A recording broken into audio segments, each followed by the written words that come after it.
gente falar sobre mediadores inflamatórios, vamos falar um pouco sobre a inflamação. A inflamação é uma reação do organismo contra um agente agressor e caracteriza-se pela passagem de líquidos das células do sangue para o interstício. A ação de agentes agressores sobre os tecidos resulta na liberação de moléculas denominadas mediadores inflamatórios. Portanto, os mediadores inflamatórios são as moléculas sinalizadoras de agressão que induzem ou limitam o processo inflamatório. Diante disso, observamos que os mediadores inflamatórios são capazes de induzir a liberação de outros mediadores. Então, os mediadores inflamatórios são moléculas capazes de determinar o início, a intensidade e a evolução da inflamação. Sandra, continuando o que o Bruno estava te falando, a ação inflamatória dos mediadores são classificados em pró-inflamatórios, que induzem o processo que são produzidos pela presença de agressão tecidual, ou anti-inflamatórios, que limitam ou finalizam o processo produzido após a eliminação da agressão. A classificação também pode acontecer de acordo com a função. Alguns mediadores são fatores quimiotáticos.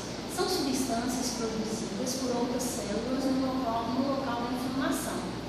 Várias substâncias podem ser responsáveis pelo recrutamento de células inflamatórias, como os produtos da ativação do complemento, substância P e em especial, as quimiocinas.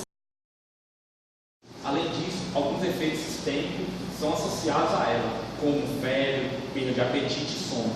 São tipos de citocinas, as interleucinas, que atuam na ativação das células inflamatórias, e também as citocinas pró-inflamatórias, produzidas em resposta a toxinas bacterianas, como o LPS. Fatores de crescimento e fatores estimuladores de colônias. Interférolos, que têm a função antiviral, que atua na ativação dos leucócitos, e as quimiocinas, que são formadas por mais de 50 tipos, que promovem a migração das células para os locais de inflamação. De modo geral, observamos que há uma redundância nos efeitos dos mediadores, o que garante a ocorrência do processo. Ou seja, o mediador falta, outro faz o mesmo efeito. Além disso, percebemos que esses mediadores controlam eventos vasculares e exudativos, característicos da inflamação, agudo e eventos resolutivos, reparativo ou persistência do processo inflamatório, que caracteriza a inflamação crônica. Assim, podemos observar que, dependendo do tipo de mediador e do momento que ele é produzido, eles podem regular tanto o processo de inflamação aguda como inflamação crônica. Então, os mediadores vasoativos podem ser divididos em originais ou derivados de células. E esses se dividem em mediadores pré-formados ou mediadores recém-sintetizados. São mediadores pré-formados a histamina, que são encontrados estocados nos mastócitos, plaquetas e basófilos. E também a serotonina, que é produzida pelas plaquetas. E as enzimas que são lisosomais, que são encontradas no citoplasma de neutrófilos. São exemplos de mediadores recém-sintetizados aqueles derivados do metabolismo de fosfolipídios de membrana, que são a citosina e o óxido nítrico. O metabolismo dos fosfolipídios de membrana por ação das fosfolipases, que resulta de acordo com a natureza do estímulo na geração do ácido araquidônico e o fator ativador de plaquetas. O ácido araquidônico, quando metabolizado pelas ciclooxigenases, produz a prostaglandinas e tromboxanas, na chamada via de ciclooxigenase. Os mediadores ainda podem funcionar como substâncias vasoativas. Nesse caso, elas são capazes de induzir o aumento da permeabilidade vascular ou a vasodilatação dos vasos, resultando no calibre do aumento dos vasos, ou seja, os vasos vão dilatar, vão ficar mais grossos. Mediadores dos vasoativos são classificados de acordo com a origem, como por exemplo, mediadores derivados do plasma, que são produzidos pela ativação do fator 12. São derivados dessa ação os mediadores do sistema de coagulação ou fibrinolítico, onde os produtos de degradação da fibrina se resultam em um aumento da permeabilidade vascular. E o sistema de sininas, que produzem a bradicinina como principal mediador. A bradicinina, além de funções vasoativas, ativa as células inflamatórias e atuam no controle da dor. A ativação do sistema de complemento produz as anazotocinas C3A e C35A. C5A, que possui funções do aumento da permeabilidade vascular e a quimiotaxia de leucócitos e ainda funcionam como opsonides. Além também das ciclooxigenases, o metabolismo do ácido araquidônico também pode ser metabolizado pelas lipoxigenases. O que eles vão produzir, Sandra? Leucotrienos e lipoxinas, nas chamadas vias de lipoxigenase. Já o fator de ativação de plaquetas, ele vai atuar como um mediador potente inflamatório, com a função de ativar várias células e também a permeabilidade vascular. No caso das citocinas, elas são consideradas hormônios inflamatórios, porque elas vão ser produzidas nos locais da inflamação, derivados também de células ou não. Os macrófagos também participam da produção desse ácido araquidônico. Eles vão ser da produção das citocinas e são essenciais na orquestração.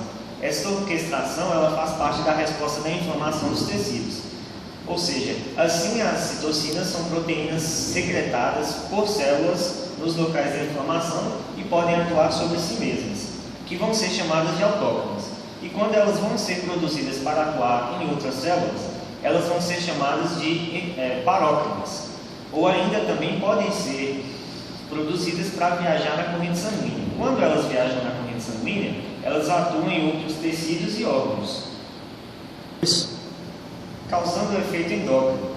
A produção de citocinas, ela pode regular desde alterações iniciais, como o aumento da permeabilidade vascular, e também ela restaura a integridade dos tecidos, que também pode ser chamada de resolução da inflamação.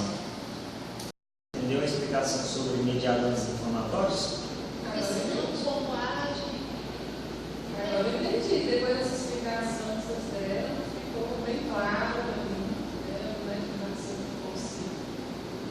essas coisas me parecem bem especiais. Tem coisa que vocês falaram que eu nunca imaginava. Legal, você entendeu? Muito obrigada pela aula. Parabéns.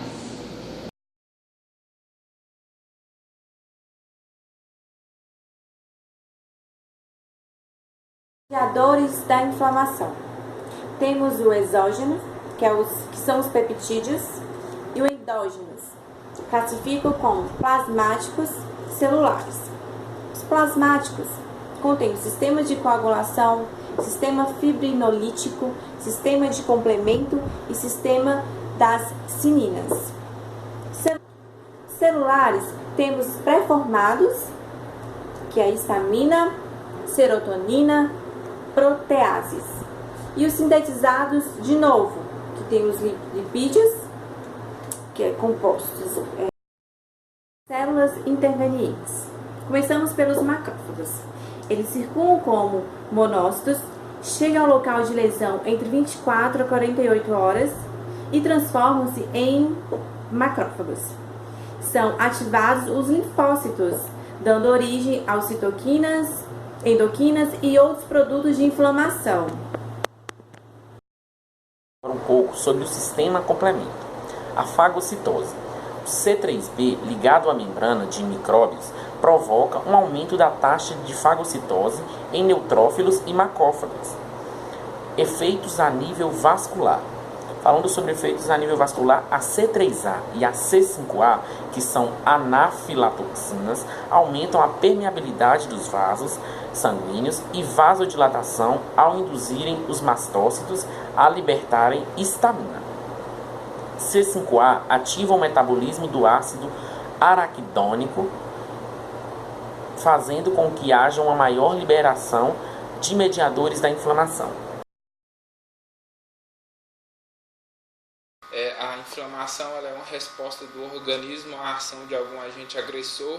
Pode ser ele químico, pode ser um micro-organismo, alguma coisa que venha trazer algum prejuízo ao organismo. E essa inflamação ela é caracterizada pela saída de líquidos de dentro da célula, do interior da célula para o intestino. Isso também ocasiona a liberação dos mediadores inflamatórios, que eles são moléculas sinalizadores de agressão, que induzem ou limitam o processo inflamatório. Então elas determinam o início, a intensidade e a evolução da inflamação.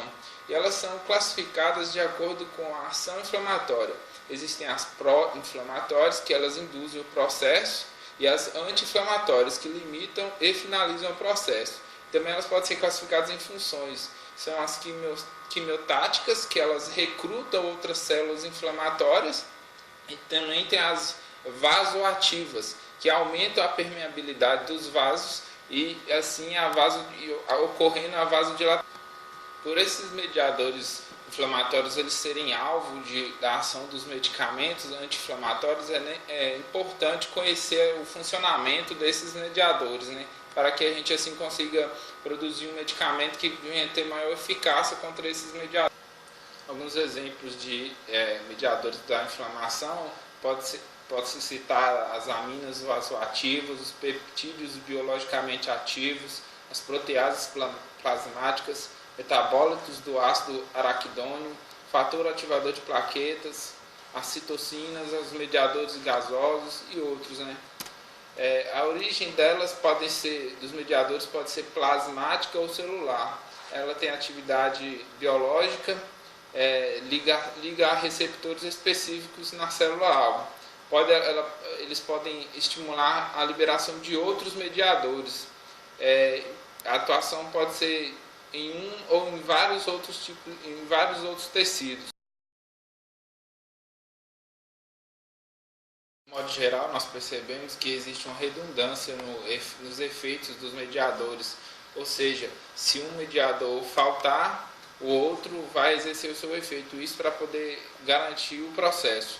Também eles controlam os eventos vasculares e exudativos, também os eventos resolutivos, reparativos ou de persistência da inflamação.